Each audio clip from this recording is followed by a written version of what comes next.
People ask me all the time, what's the best history movie ever made? And my answer is always the same. 1987's Predator, starring Arnold Schwarzenegger, Carl Weathers, Jesse the Body Ventura, Sonny Landham, and a whole bunch of other people, including Jean-Claude Van Damme for about half of a second. And you guys think I'm joking, but I'm not. Predator is the perfect history film. And we're going to talk about that today with the very first Historians at the Movies podcast. This podcast, the one you're going to listen to today, was actually the very first one we ever recorded. And in fact, it was the basis for what became Historians at the Movies. Long before we ever did National Treasure back in 2018, the whole idea of getting historians talking about movies came from a discussion I had with the two guys that you're going to hear on the podcast today, Craig Bruce Smith and Robert Greene II. Two guys I didn't even know even existed. I just happened to start talking to them one day on Twitter. And we all found out that we loved Predator and we loved talking about Arnold Schwarzenegger. And for several years, we talked about who was the most powerful version of Arnold Schwarzenegger and what was the perfect movie. And ultimately, it led to tonight. So what you're actually going to hear tonight is a bit of a special thing. You're actually going to hear the very first demo, if you will, our very first attempt to record a Historians of the Movies podcast. While we're still trying to figure out what it is, what it's going to do, how does it sound, you're going to listen to Craig, Robert, and I talk about Predator and really dive into this. In a lot of ways, I think this still might be the single best pod we ever did. I think you're really going to enjoy it tonight. So without further ado, listen in. The sound might sound a little different. The format might sound a little bit different. But listen into this. You're going to love this pod. It's my favorite one we've ever done. So get ready, because here comes Predator next on Historians of the Movies podcast.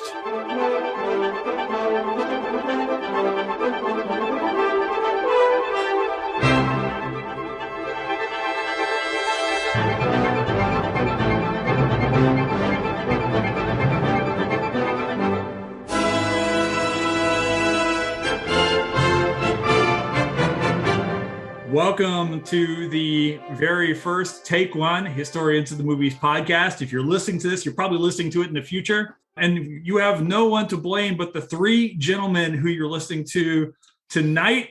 Myself, Jason Herbert, the creator, the man to blame for Historians of the Movies, but also my two friends here, Craig Bruce Smith and Robert Greene II. So, gentlemen, welcome to HATM, the podcast.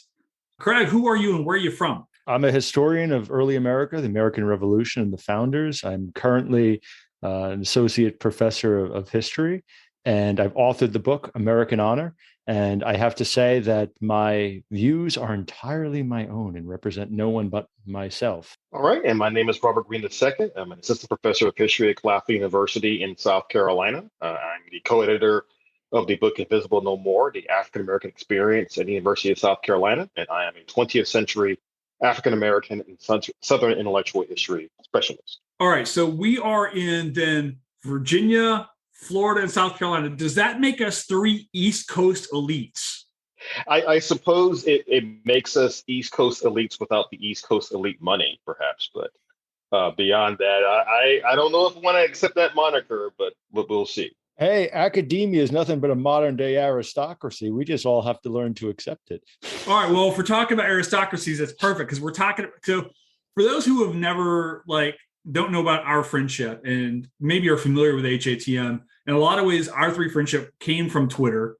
And we got into this raging debate at some point in time about the hierarchy, the aristocracy, if you will, of Arnold Schwarzenegger characters, which I am excited to get into, but not just yet.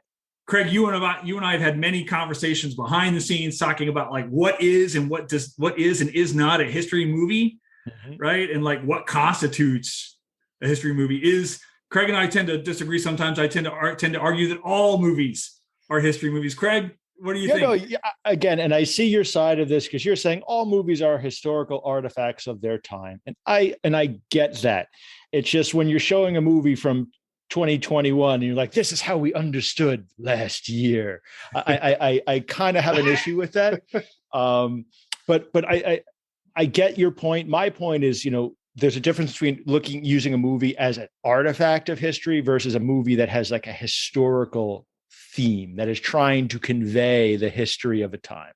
And I think some movies are trying to convey a time, and some movies are just movies that happen to have taken place in a time. Not saying they don't have historical value, but I just think there's a difference. So if you show Lincoln versus Bill and Ted, I think there's a difference between those two. Which one is the history movie? Well, both have Lincoln in it, so maybe they are both history movies. I think this is an interesting conversation about how we can use film as sources, whether it's with research or in the classroom or what have you.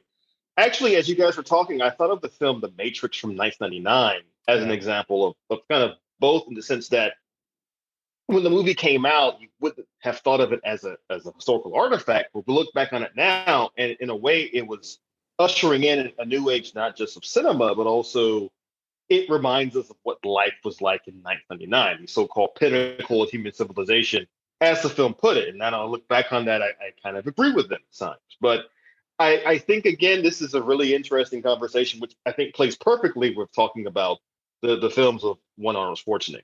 So a lot of this comes from this film, this 1987 perfection of a movie, Predator. Yeah, because Predator, we can, again, I know you could easily make the case, well, is this really a history movie? And I think you could say in 1987, absolutely not. Is it shaped by 1987? I think it absolutely is. And there are themes. So looking at it now, you could see historical elements that would not have been historical elements in 1987. Also, I agree with you that it's one of the greatest movies of all time. So I just want to talk about it regardless of its historical value, one way or the other.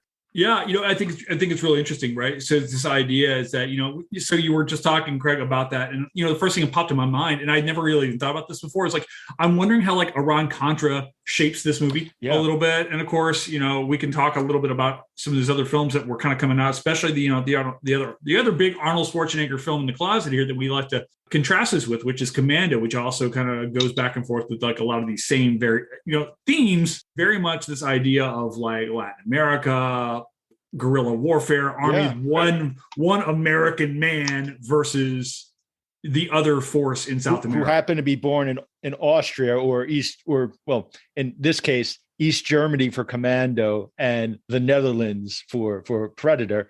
But he became Americanized. It's the American dream, right? Immigrant comes to the country, rises in the ranks, and can defeat an intergalactic hunter and basically an entire mercenary army. The one interesting thing is there's a connection between Commando and Predator, and they both are tied to Val Verde, which is a fake nation. So Dan Hedaya, who you may remember from such films as Clueless, plays the dictator who's deposed of Val Verde. And so it never takes place, but it's always referenced in Commando. And then Predator technically takes place in Val Verde, although I don't think they ever mention the name, but it's in the script, I believe. It's in the script because I'd always assumed it was Guatemala was where it was taking place. And I don't know where I had gotten that. I seem to remember thinking it was Guatemala for some specific reason, though. Val Verde, in memory serves, as also the place that the soldiers were trying to get to in Die Hard 2. It becomes a stand-in in 80s and 90s cinema for fictional South American and Latin American countries. With no extradition, almost like this lawless West in a lot of different ways, if you want to stretch that far. It's a stand-in for every event that happened in Latin American history at that portion of time. That also went on in Val Verde. So it's it molds to the time. Well, okay. So you mentioned Schwarzenegger a few minutes ago, right? And this idea. And it's very real, like with this particular character in particular, right? Not just, in the fact that Schwarzenegger, who has this, even in 1987, this very thick accent and so forth, even his name, Dutch, he's like very, very much pointing to this idea of this extra United States character. But at the same time, I wonder what's going on with like the Americanization of Arnold Schwarzenegger, right? Who, by all accounts early on, like, when he came in, was doing Hercules in New York, so forth. He had this super thick accent where you could hardly even understand him. And even in the Conan films, his dialogue is limited due to heavy accent. So they actually originally, there's two versions of Hercules in New York. There's with his original accent where it is thicker, but I think he's understandable. I think he sounds like Arnold. And there's a dubbed version where it's like really poorly dubbed. He does actually take elocution lessons at various points, and producers were constantly telling him lose the accent, change the name. His original stage name was Arnold Strong. Get it? Because he's strong. Right. But the interesting thing with Arnold is I think since he's come to the United States, he's always billed himself as an American figure. And he likes to claim born in Austria, made in America. And I think that's been a very deliberate, a very conscious, and a very noticeable part of his persona since at least the 70s. And I think you see that reflected in his characters, that he never tries to, pretend that he doesn't have the accent. There isn't the only time he ever puts on an accent is when he plays a Russian in Red Heat, but he doesn't try to hide it. And that's why you've got John Matrix, although how is that an East German name? I don't know, but it is. Exactly. I think that it actually really works, right? So we're talking about like movies and stuff like that. I think the idea is like, we want to talk about what happens on screen, but I think there's a lot to be talked about who's making the films, who's behind it. And like, how does this guy from Austria end up selling himself? Because when we talk about the pinnacle of Schwarzenegger, I think we all probably agree it's T2. Yeah, that's the peak of his powers, so much so that in Demolition Man, they say that led to the changing of the Constitution to make him president. It's interesting because he's got, he goes from Hercules in New York. He's got he wins a Golden Globe for Best Newcomer for Stay Hungry, which is a Bob Rafelson film with one of the bridges, and I think Sally Field, isn't that? So he wins like a Golden Globe from that, and then after he's got a brief Western where he plays the villain, and then you've got Conan, and Conan really makes it because that's tailor made for him. It's about the look. He's got to deliver a few really strong lines. He's got to be believable that he's a gladiator and a pit fighter. And then that leads him to Terminator. But what's interesting is Terminator, he wanted to be up for the Kyle Reese, the hero part, and didn't want to play the Terminator because there wasn't any dialogue. He wanted to be a star. So Terminator makes him. But if you look at this, it's Commando that's his first follow-up. Commando is really his first hero role when he's got to this like superstar level. And then he follows that up. He has to do Raw Deal, which I think he's tied into some contract. Then 87, you get The Running Man and Predator. So Predator is and Commando, I think, really are similar, except one's got the alien angle. So I like to say that Commando is the best pure action movie ever made. And what do I mean by an action movie? Meaning that it's got a basic semblance of a plot. There's lots of one-liners, stuff blows up, and the hero wins in the end. I think Predator is probably one of the better blends of genres where it's a pure action movie in many ways, but it's got that sci-fi angle too. So it's both. I think that with the Predator movie and with Schwarzenegger's career overall, I want to come at it from the angle of his impact on the genre in the 80s and early 90s, in the sense that when you think about a film like Predator, it comes out at a time when the genre of science fiction, as Craig pointed to a moment ago, it's also showing some diversity in terms of blendings of styles, right? So you have Alien in 79, Aliens in 86, a horror movie and an action movie in the same franchise. Right. You have Predator coming out in 87. And I think we'd be remiss if we didn't talk about the fact that with the current Predator conversation, a lot of it's being tied into the recent release of Prey.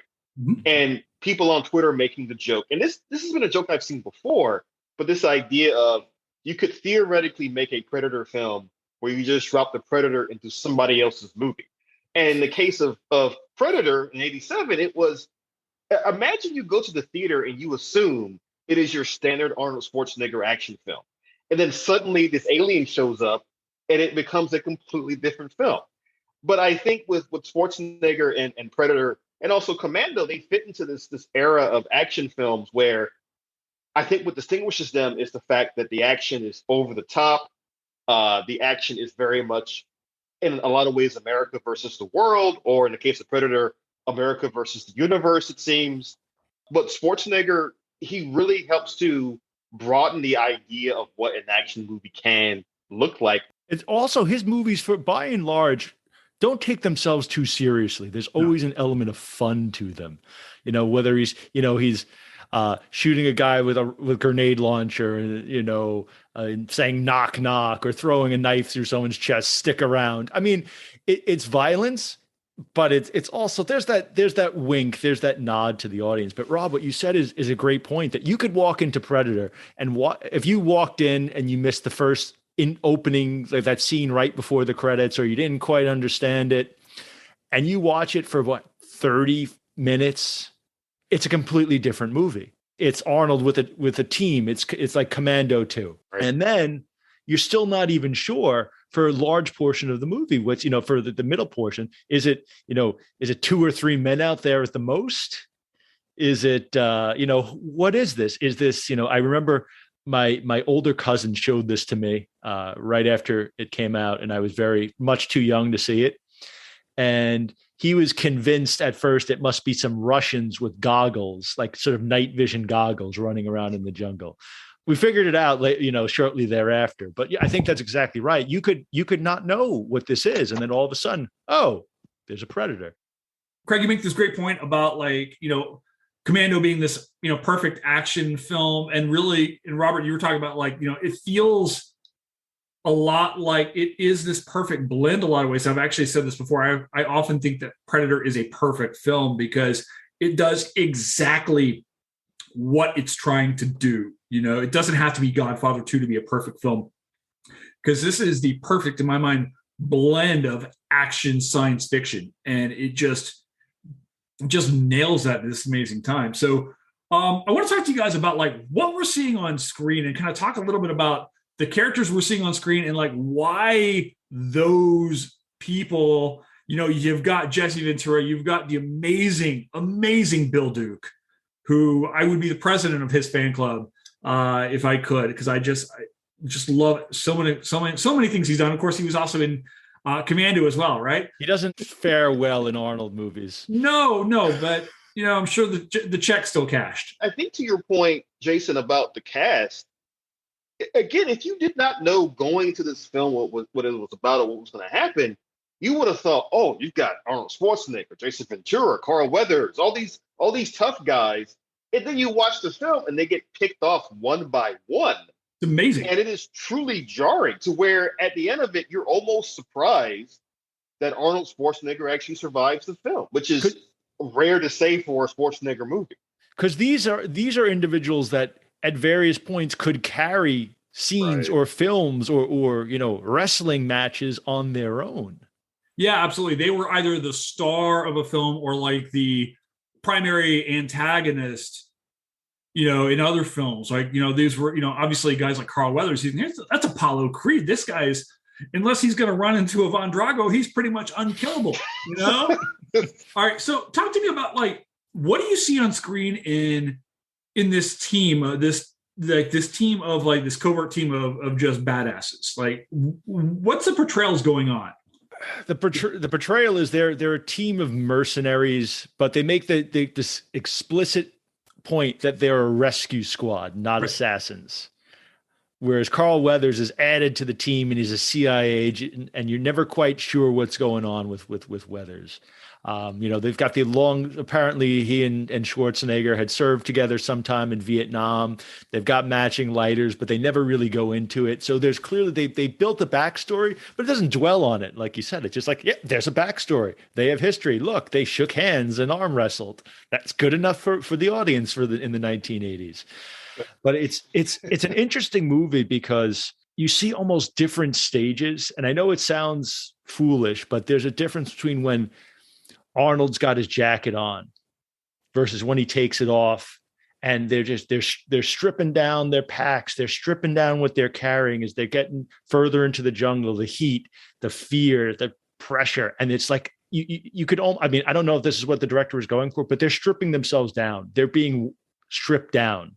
And I think you get a sense of it, and you get a sense of the heat. You see Bill Duke just sitting there sweating, and you could feel that that heat in the jungle. That dry shave he does. Right. I remember I'm 10 years old in 1987, right? So this idea of like shaving is starting to scare me anyway, but the idea of shaving with no cream or anything like that. And, I remember that one shot, he's just got that razor there and just breaks it. Well, I think too with the film, I want to go back to what Craig was talking about with Carl Weathers being a CIA operative, because it's almost like it's telling the audience the rest of the group you can trust their comic relief. Like Jason Ventura has some good lines in the film as well.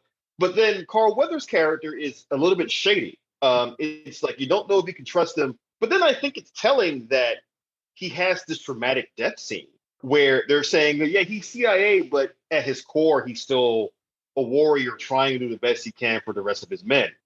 I think with the film as well, it really taps into this theme of post-Vietnam soldiering and this idea that, not just in this movie, but a lot of 80s films, many of the protagonists are men who fought in Vietnam. You look at the Lethal Weapon movies, for instance. Yep. We forget Riggs and Murtaugh were both Vietnam veterans, and that's the thing that brings them together.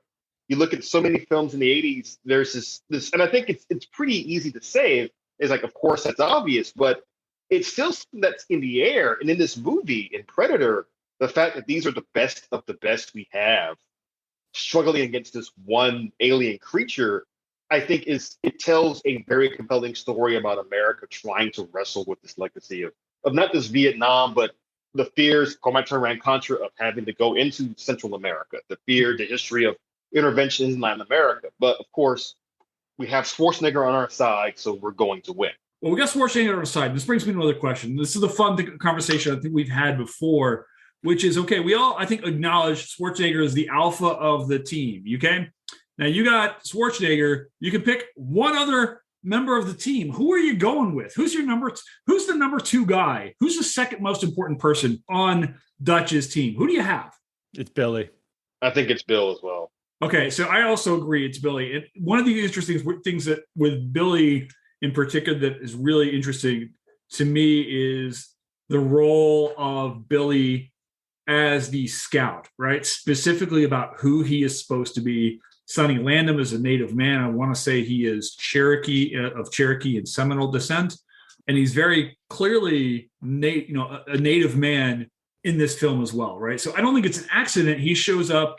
This is one of the things that really fascinates me about depictions of like native folks on film. And there's a great documentary called Real Engine that really kind of delves into this as well, that it's not a surprise that Billy is the scout of the team. And in fact, you go back and you study like World War I, World War II, see a lot of native soldiers who get selected or volunteered as scouts to, in World War I to go across like no man's land and things like that. And it seems to me, you look at Billy when he's out there scouting around, he's got almost the stereotypical quality that is given to him by the screenwriters about what he's able to quote unquote sense out there. He is aware that there is an invisible force stalking the team. What are your thoughts about Billy? What makes Billy so compelling? I think it's that he's got the sort of the sense of foresight or understanding of that the rest of the team doesn't quite understand what they're in for, and he sort of does. And I think a lot of it is his death scene where he potentially could survive. He's not injured, and he waits on an overturned tree over a ravine, throws his gear off, drops his gun, and pulls out a machete, and he's ready to fight hand to hand. And I think it's something about that, the sort of heroic last stand, is it's his, Thermopylae moment. I think there's something about that he's willing to face his fate, and he's willing to take his life in his own hands. He doesn't win, but there's something very noble about trying. Although there's a long rumor that there was actually a fight scene filmed between him and the Predator, but I think that's just a rumor. I think that myth was busted. It's too bad we didn't get that scene, because I think you're absolutely right. It's interesting because most of the team, you can tell, is just absolutely stunned by what's happening to them. And yet this one character, Billy, he not only understands there's something in the jungle chasing after them, but he's very much stoic about it. he's saying, well, this is just what we have to deal with. The rest of the team, they have varying levels of panic. And again, they don't go overboard with the panicking, but even as trained soldiers, they're basically saying, this is not what we trained for. Billy's saying, you know what, we didn't train for this, but we're going to have to deal with it. And I think he's a really interesting character in that sense, that he's trying his best to fight this threat. And he's the first one who really says that not only is this threat in the jungle, but it's a threat unlike anything we've ever faced before.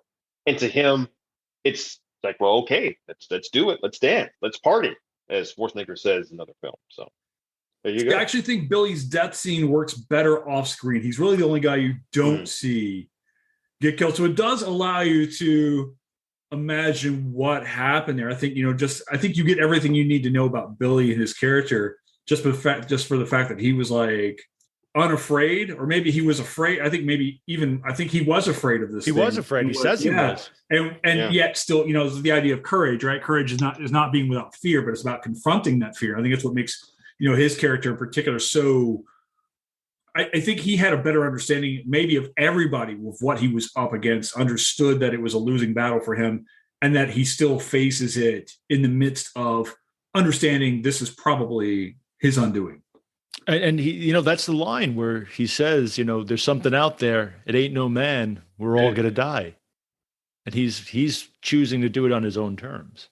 So I want to zoom out and kind of come back to this idea. I want to talk about Schwarzenegger. I don't think you can separate this film and Schwarzenegger's career, because I actually think this is probably the second. If we consider Terminator 2 as the same film, I think this is probably the second most important film in his career. I think there are some real benchmarks. Terminator was really, in my mind, that one that starts to propel him forward. Craig, as you said earlier, Commando has a huge place. Predator's a bigger movie. Oh, of course. I think I'll when concede people think about Schwarzenegger, I think that this is maybe his second most notable character, because he's on an upward trajectory, but this kind of vaults him, I think, into another level and then cemented in with T2. I actually think an interesting question to ask is Predator as big a deal without Schwarzenegger in it? Oh, that's a really good question. Because I don't know if anyone else in the mid to late 80s could have propelled that movie to its importance in the pantheon of American action films. And I can't even see, maybe Stallone perhaps, but I'm not really sure, because Stallone's doing Rambo, but it's not the exact same thing as Predator. I mean, the things with Predator, if you look at the early posters, what does it just say? It says Schwarzenegger Predator. Yeah. That's it. I think that, and I wanted to get into the Schwarzenegger versus Stallone before we finally capped off with Schwarzenegger versus Schwarzenegger. I think what makes this work physically is the fact that Schwarzenegger was big and powerful. He's 6'2" or so. Stallone in Rambo is an unkillable machine, certainly, right? Or he's a machine, but he's also a 5'7" machine.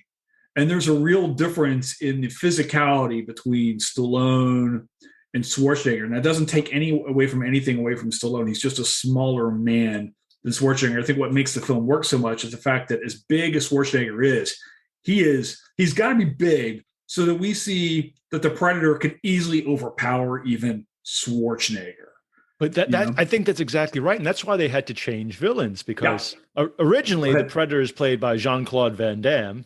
Right. And there's multiple versions of the story as to how he left production. There's one version, the Van Damme version, I believe, is he said he was already signed to do Bloodsport and didn't want to get hurt. So he kept pretending to faint to get out of the contract.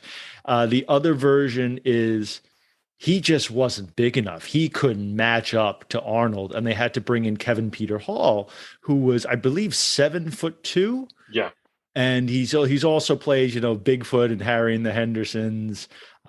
He gets a brief cameo as the chopper pilot at the end of the movie, right. But you needed someone that was huge, someone bigger than Arnold, to convey that Arnold is afraid of this. This Predator can beat Arnold. Whereas if it's just, Van Damme doing splits between trees, is Arnold really worried about that? Yeah, you needed a convincing, and that's the reason why Ivan Drago actually ends up working so well against Stallone in, say, Rocky IV. He is just physically massively overpowering, and it forces this physical guy we've considered, always think of Schwarzenegger as like this physical, powerful man into being like he defeats the Predator by thinking, right, by outsmarting the Predator. Right, he almost pulls.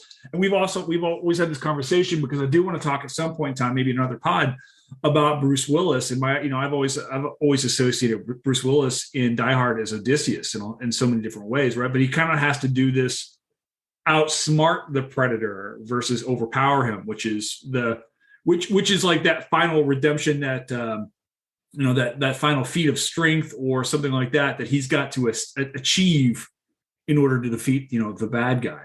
But that's the thing. I mean, if I give you full credit for always you calling Arnold Achilles and Bruce Willis Odysseus, but I'll go that in Predator, Arnold is Achilles and Odysseus, making him the perfect action star. Yeah. All right. Well, let's talk about actions. We've been talking about Stallone versus Schwarzenegger. We kind of been alluding to it. So who wins? We talk about perfect action star of the 1980s. Who is going to win this fight? Stallone's got the two characters that we tend to think of, although I don't really think of the Rocky films as action films, though they have the physicality required. So really we've got John Rambo and Stallone versus Schwarzenegger in a variety of roles, either the Conan or the guy he was in Red Sonja, who is Diet Conan, and then also his John Matrix, Dutch, who are really the same guy. Who wins this battle of Stallone versus Schwarzenegger in the 1980s, or even now? 35 years later, it's not even close in my opinion. It's Arnold. No, not close. There's a moment perhaps when they're you could argue that they're on par, but if you're looking at the quality of the films, the duration of the films, the impact of the films, you got to go Arnold, and you have to go for global reach. It's Arnold. I'm not going to say that Stallone may not have. I mean, you can't knock Rocky 1 is an Oscar caliber film, right? Beautiful film. Though I think Rocky 4 is the best of the Rockies. But I also think Terminator 2 is Best Picture. I think that should have won Best Picture. And I know how could you say that it's a sci-fi movie? That to me was the best movie made that year. It's a really tough question because I think, the Schwarzenegger films have all the great one-liners. I think more so than even Stallone's films, the Schwarzenegger movies set the standard for what an action film can and should be. Whereas I think with the Stallone movies, and really talking more about the Rocky films and the Rambo films, because if you take those out of Stallone's body of work, there's not really a whole lot left that's memorable, to be honest. I mean, I love Demolition Man, don't get me wrong. But I think with Schwarzenegger, he plays, even though in some cases he's playing the same character over and over again, you still have a greater variety of films there. Whereas with the Rocky and Rambo films, they're great movies. I think Rocky really redefines the sports genre franchise in a lot of ways. But the Rambo films, it's like after the third one, when he goes to Afghanistan, it basically turns into, okay, Rambo's kind of running out of people to kill at this point and places to go and make mayhem in. But I think Schwarzenegger is the bigger action star, but I think they both had a tremendous influence on American cinema.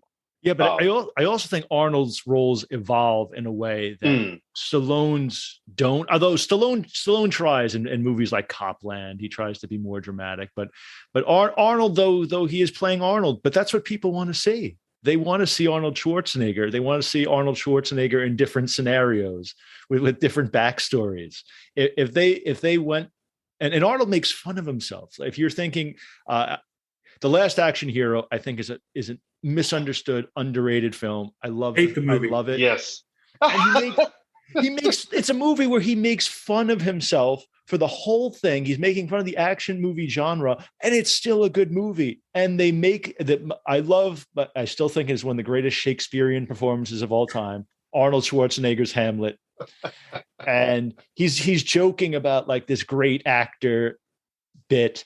And I think you get that sense in his movies that you don't really get from the other action stars, who I think are a little bit more reluctant to poke fun at themselves. Yeah, I want to say first, I got two follow-ups to that. First of all, Rob, how dare you sleep on Over the Top, Arnold Schwarzenegger or Sylvester Stallone's opus to the arm wrestling community, where he's literally arm wrestling for custody of his son at the end of the film. So how dare you?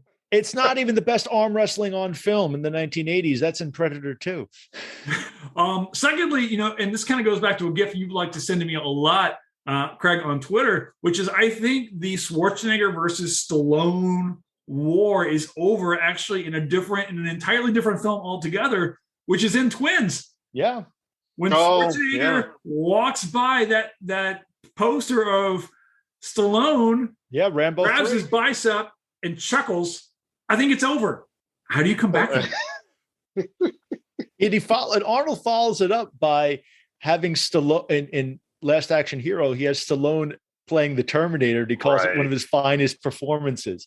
I mean, think about the confidence to put your rival in this position and sort of mock it and joke about it. I mean, but at that point they're in with Planet Hollywood, so they're sort of reconciled. They're friends and they're wealthy. This rivalry is benefiting both of them. Yeah. I do think there probably becomes Schwarzenegger guys and Stallone guys at some point in time. You're either a Rambo guy or a Matrix guy. I think that's absolutely right. You can watch both movies, but there's think like Beatles or Rolling Stones, or like certain people argue about Coke versus Pepsi. There is a right choice. All right. Well, let's talk about right choices.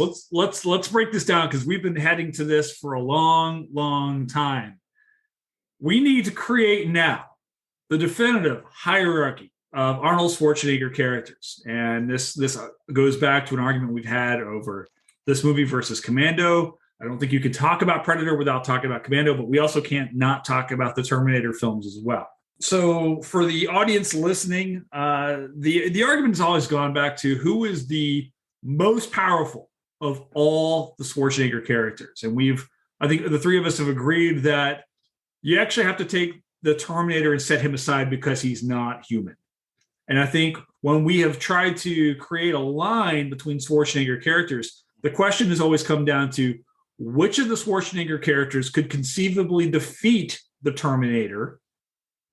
Because I don't think all Schwarzenegger characters would defeat the Terminator. His character from Red Heat would not do so. So here's our question. How do we create which Schwarzenegger characters could defeat the Terminator, and which Schwarzenegger character stands alone at top of the most powerful Schwarzenegger characters of all time? So we'll start with the agreement, because we all agree that we're confident that there are three that could beat the Terminator, and we've all agreed that it's John Matrix, Dutch Schaefer, and Conan. We all agree those three could beat a Terminator in some fashion. They would all do it in a different way, but they would all beat a Terminator. Do we have Rob? Do you have anybody else that we think could defeat the Terminator? Is there an outlier, a fourth guy? I think there's one other guy we're thinking of as well.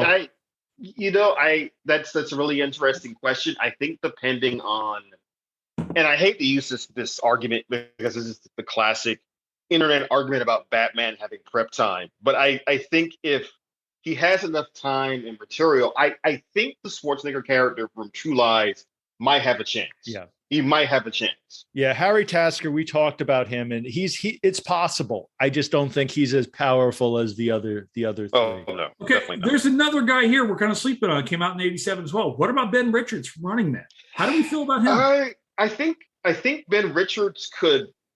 See, I think there's a difference between defeating the Terminator and surviving the Terminator.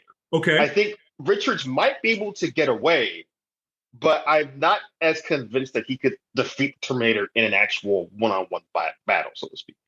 Okay. So I think we all agree that perhaps Harry Tasker and Ben Richards can survive Terminator. Yeah, I think that's about right. Okay. And that leaves us with Conan, John Matrix, Dutch Schaefer. Gentlemen, rank your top three and give me reasons why. All right, this is why it's tricky. And how we've originally proposed this is they were facing gladiatorial style combat, but they had access to both historic and modern weapons. And I think that's what changes things. Because again, if we were just going straight hand to hand or edged weapons, Conan really is up there because, you know, in the films, he's a gladiator and really powerful. But when we throw in modern weapons, if you got guns, you got rocket launchers, you've got grenades, I think he falls out of the mix because he's not going to be as comfortable and familiar. Whereas Dutch and Matrix can both fight hand to hand. And we've seen that they can fight. We've seen, Matrix fight with a knife. We've seen him fight with a tool shed. We've seen Schwarzenegger fight covered in mud with homemade arrows. So if I'm ranking, I go number 3 is Conan. Number 1, I have to go Matrix just based on sheer numbers. He literally defeats an entire mercenary army single-handedly. So for me, if I had to pick one, it's Matrix. But I completely concede that Dutch is a powerful character, but I would go Matrix. All right. So for those playing at home, we've got Craig with Matrix at 1, Dutch with 2, Conan at 3. Rob, the floor is yours. I'm going to go ahead and also put Conan. You know what? Actually, I was going to say 3. I'm going to put Conan at 2. And here's why.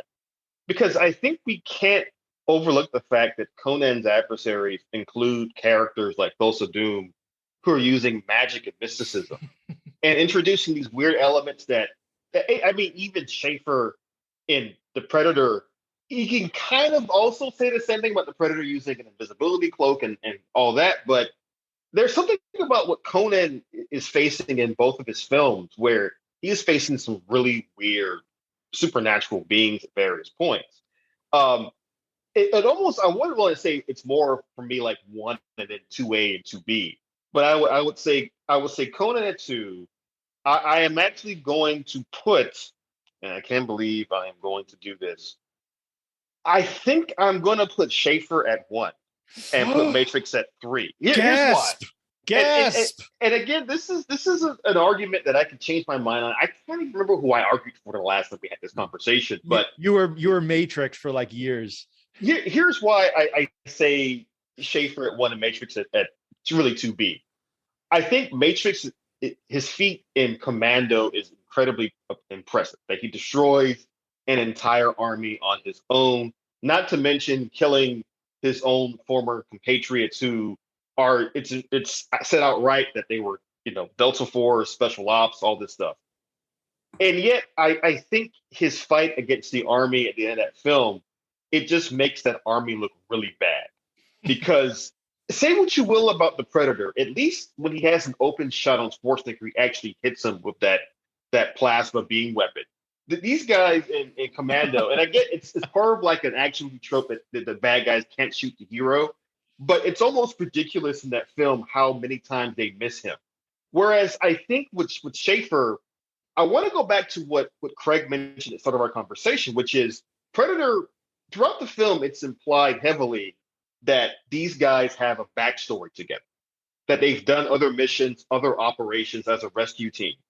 And you have to think with the beginning of that film, the way they easily dispatch the troops there in Valverde, it makes you think, well, Schaefer is at least as good as Matrix, in my opinion. And you have to wonder what else has he done. So I'm really giving this to Schaefer, A, because he does defeat a Predator, and B, there's the implication he's done more. And I think in a battle with a Terminator, there are factors there that you can't totally account for. And I think in that case, it kind of leans towards Schaefer, because again, Schaefer's been in weirder situations than, say, John Matrix has been. And in Conan, I think you're absolutely right, Craig. Conan's going to see a gun or bazooka or grenade and be like, well, what is that? But at the same time, what's a wheel? if you give him a good sword, against a Terminator, he might have a chance. At the very least, I will say this is like Conan. In the first Conan film, they make it clear that Conan is actually very intelligent and he's a fast learner. So if you give him some time, maybe he observes Schaefer and Matrix using these weapons and he figures out how to use them. And it's really game over that point for Terminator. But that's my ranking: Schaefer, then Conan, then Matrix. And I'm saying this partly so that we don't all agree on the exact same list. But that's my list, and I'm for the moment sticking to it until the next time I talk about this. All right. Well, now I'm going to come back in with yet another. Rob, you're saying this was the last time? Until the next time? No chance. Oh, very nice. All right, I'm going to come back in and weigh in because I feel like it's important we get all three of us in here on this. Rob, you really made some really interesting comments here that have really got me thinking about Conan in a different way. When we think about, and my argument has always been based on level of competition, because I think that if we look at the three characters, Dutch, Conan, Matrix, I think we all agree the Predator is the most difficult to defeat of the three. And whereas I think looking at them, I think we probably would agree that Conan and probably Matrix could defeat the Predator. We don't know that. All we can go with is knowing that Dutch actually did. And we also see that, the whole Dutch versus Matrix thing, Matrix is a much more straightforward guy who, by the way, breaks the law when he enters places. And that, I'd like to think our heroes are law-abiding citizens.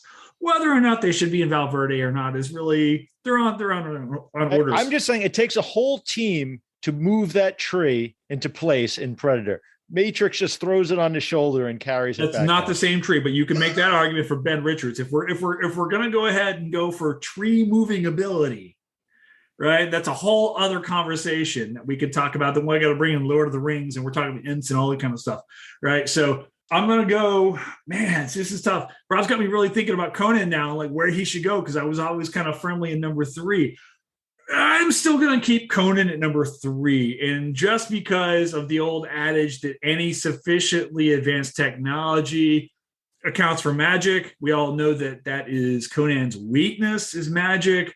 I feel like that, cloaking and so forth would really kind of throw him off. Although I do feel like physically he's the most powerful of the 3 and might, in fact, if we go off of it, might even be more stronger than the Predator himself, just based off of like what we know off of the Conan stories and so forth. He may actually be stronger because Conan seems to be almost superhuman in his strength in ways that even Dutch and Matrix are not. So that leads us now down to the two guys, Dutch versus Matrix. I just feel like 1980s, everybody was plowing through Central American armies.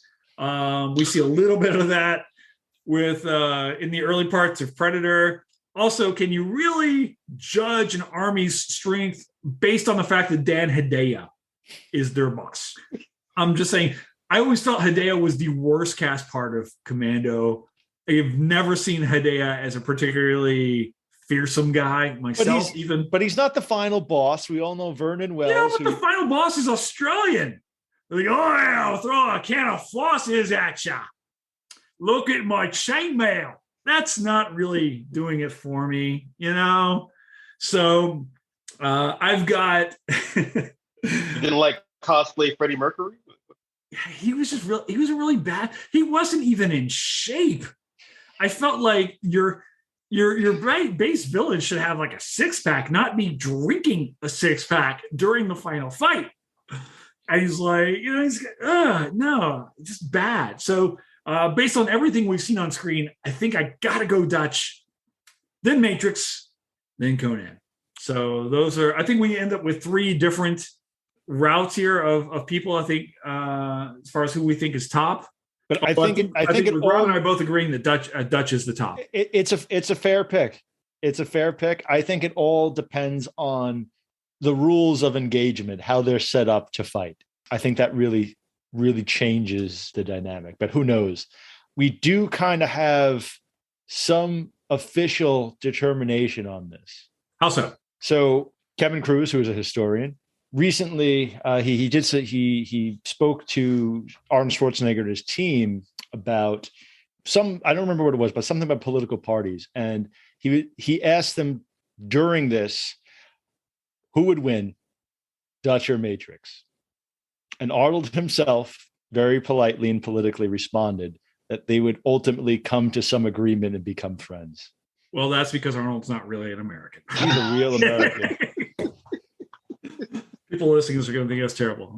That was Arnold's most political answer. Actually, might be the most American thing Arnold's ever done, was to give that political answer. So, Rob, what do you think? Does that change your opinion? I mean, I think, I mean, again, I think this is actually a big problem with versus arguments, is the question of why are they fighting? What are they fighting for? I think in the case of, again, going back to the original question of going up against a Terminator, that implies that either A, they're protecting Sarah or John Connor, or B, at the very least, they understand this is a fight that they cannot get out of alive unless they just totally destroy the Terminator. Because again, the Terminator films, they make it clear, especially the first one, the Terminator can withstand almost anything. You have to just, he's like an unstoppable force. I think though Schwarzenegger's answer is, I think if it's Dutch versus Matrix, I could actually kind of see that, because again, the question will be, well, why are they fighting? Although I think with that being said, it's a reminder that Arnold Schwarzenegger years ago did a Reddit thread, like a Reddit Q&A, and someone asked him about Commando, and he actually joked, going back to the whole log thing, that he read the script, and the first thing he sees in the script is him carrying this huge log, and he said, okay, it's going to be that kind of movie. So again, Schwarzenegger, I think the best thing about his career is that he never took himself too seriously, although I wish he would give a non-political answer to this question. All right. Well, final thoughts then. Predator. Where do we think about it in the history of history? How do we place Predator in a historical context? What's your final thoughts on it? It fits within a wider context of the Cold War, a Cold War that we saw flaring up at all sorts of places around the world for sometimes confusing reasons. And I think it captures the 1980s really well. It captures the sort of ultra hyper masculinity of the 1980s, of Reagan America. I think it does capture a sense of the post-Vietnam era, tied in with the very real fears of new and emerging technology. So you could argue, Predator, yeah, he's an alien, but is this a stand-in for an arms race against the Soviet Union of new evolving technology? Perhaps. I think Predator is very much the quintessential 80s action film. And in many ways, it's the quintessential 80s American film. Because again, you have hyper-masculine soldiers, you have the fact that they're fighting in Central America, you have the space alien, you have Arnold with the one-liners, you have other characters with one-liners. I mean, even the Predator sort of kind of gets a one-liner near the end when he's speaking for the first time. So in many ways, it's the perfect popcorn film. And yet, as both you and Craig have laid out brilliantly in this conversation, there are so many themes in the film that really make it the kind of film you want to come back to over and over again. Whenever Predator is on television, forget streaming services. If it's just on AMC or some random movie channel, I have to watch it. Even though I know what's coming, there's always this sense of wonder with that film that helps it surpass so many other action films of that time period. And it doesn't get enough credit for just being a good movie. I mean, it's a great action movie, but it's just a legitimately good movie. And I think Schwarzenegger doesn't get enough credit sometimes, that he does have some really good movies. And there is a depth here that is not, it's not just a shoot 'em up, although they literally have a scene where they just shoot at an empty jungle because McTiernan is basically told, we need to see more guns going off. So he says, okay. And he filmed the scene where they're just shooting at nothing. Well, guys, I think the key, the cool thing we're coming back to here is this idea that whether or not we can agree this is a movie about history or not, there are so many different things we can pull out of Predator to think about the 1980s, think about all these different aspects of life, whether it's geopolitics, whether it's representations of masculinity, or anything else. Predator's a really interesting movie. And as on top of it, we think about what happens to this cast. We have 2 governors and a gubernatorial candidate come out of this small team. Pretty amazing stuff. This film is just quintessential masculinity. I mean, any movie with Schwarzenegger and Weathers and Ventura in it, it's hard to put into words how important the movie has been for me personally. Just to see this idea of no matter what's going on, no matter what's happening, Schwarzenegger will find a way to get out of this situation. But I think you guys are absolutely right. It's such a great movie. It's a great film. And it really should also make us, again, question the ideas of putting up these barriers between what's considered a serious film or a drama and an action film, as though the action films can't give to the audience important life lessons, important things to think about as much as any overall drama can do. It's almost like the debate between like pop history and academic history. Sometimes that pop history has a reach and can convey a theme that maybe it's more nuanced than the academic history, but it's just not going to reach the audience. Well, guys, thank you so very, very much for being here, for being part of the very first quasi Take One episode of Historians at the Movies podcast. I couldn't ask for 2 better guys to sit down and do this with, because, like I said, our friendship predates HATM, in a lot of ways gave birth to HATM. So thank you guys both for taking the time tonight. And let's get back and we'll do some more of these some other time. So you're saying you'll be back? We'll be back. Well, I'm headed to the chopper, so I don't know about you guys, but I'm giving a sinking thumbs up.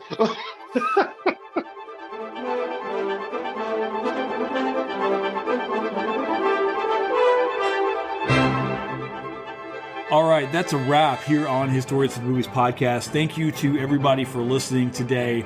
Thank you especially to our guest co-hosts, our very first guest co-hosts, the people who have been back the most times, Craig Bruce Smith and Robert Greene II. Thank you, of course, to our producer, Fletcher Powell, who is making this stuff run on a daily basis, nightly basis, intertwinely, fortnightly. He's making it work. If you want to know more about HATM, you can find us on Twitter by following the hashtag HATM.